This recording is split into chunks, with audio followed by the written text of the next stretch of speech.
વલસાડમાં કારના બોનેટ પર બેસી યુવકનો સ્ટન્ટ, જ્યાં સરકાર લખેલી કારના બોનેટ પર સ્ટન્ટ.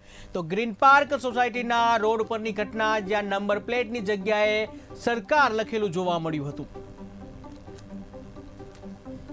તો ગ્રીન પાર્ક સોસાયટીના રોડ પરની આ ઘટના છે કે જ્યાં નંબર પ્લેટની જગ્યાએ સરકાર લખેલું હતું. તો એક વિડીયો વાયરલ થયો છે, જેમાં વલસાડમાં કારના બોનેટ પર બેસીને યુવકે સ્ટન્ટ કર્યો હતો, જ્યાં નંબર પ્લેટની જગ્યાએ સરકાર લખેલું હતું.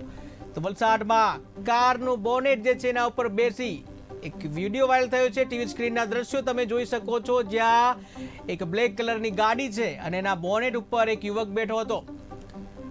ટીવી સ્ક્રીનના દ્રશ્યો તમે જોઈ શકો છો કે જ્યાં એક બ્લેક કલરની કાર છે, જ્યાં યુવક બોનેટ ઉપર બેઠો છે અને નંબર પ્લેટની જગ્યાએ સરકાર લખેલું છે. તો વલસાડની ઘટના કે જ્યાં સરકાર લખેલી કારના બોનેટ પર સ્ટન્ટ કરવામાં આવ્યો હતો. ગ્રીન પાર્ક સોસાયટીના રોડ પરની આ ઘટના છે, જ્યાં એક કાર પર બોનેટ ઉપર બેસીને યુવક જે જોવા મળી રહ્યો છે કે જ્યાં નંબર પ્લેટની જગ્યાએ સરકાર લખેલું હતું.